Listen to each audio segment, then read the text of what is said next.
It's a dark, cold world out there. There's a time to live and a time for a man to die.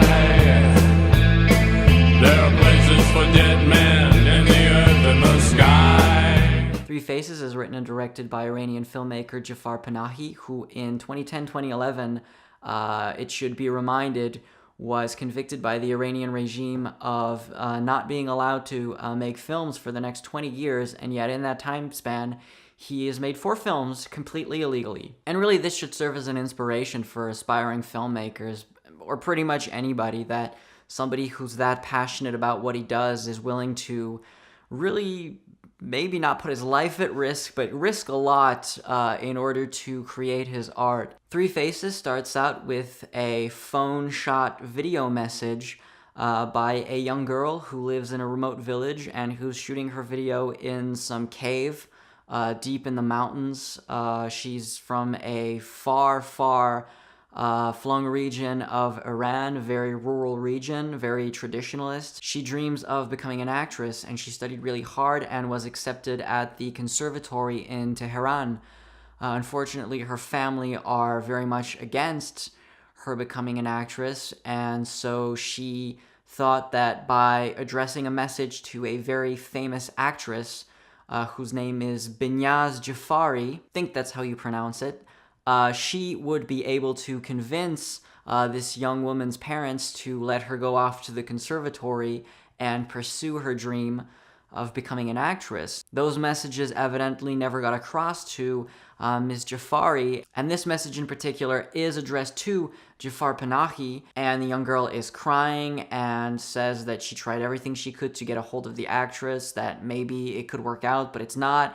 And the video message ends by her hanging herself by a rope and, committing suicide. And so the director, Panahi, and the actress, Behnaz Jafari, set out to this rural region to try and, solve this mystery, see if this young girl really did commit suicide or if it's a prank. I really cannot state how amazed I am every time I see a Jafar Panahi movie. The fact that these movies even exist are little miracles. They are a testament to the absolute passion and devotion the man has to his craft. I mean, despite the ban, he's still out there doing his thing, making his films. At a certain point, they're almost more than films. They take on this metafictional subtext of what it means to make films, and they're always quite beautiful. He blends this tried and true, classic, almost mystery movie with the problem of being confined to tight spaces.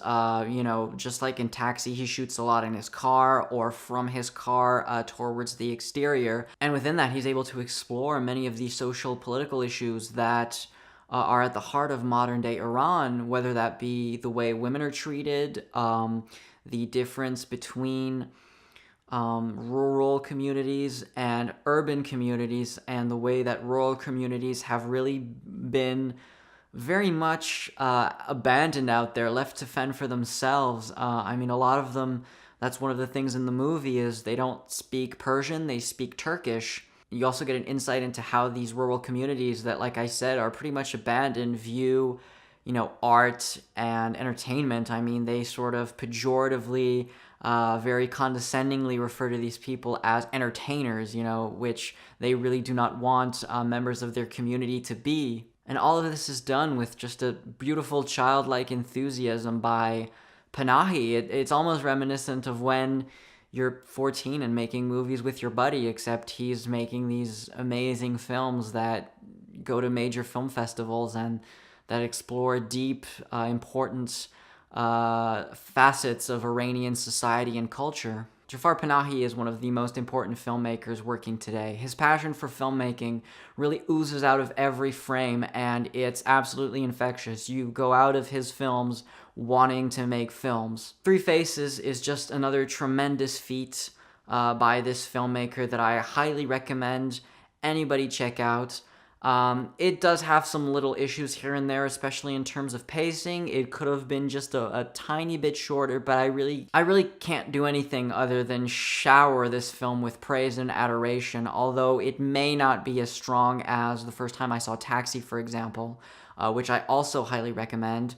But Taxi, unlike this film, didn't have a foreskin subplot, so this one is pretty amazing. So as always, thanks very much for watching the video. Please hit the like button if you like the review, and consider subscribing if these videos are what you are into. So thanks very much, and see you soon.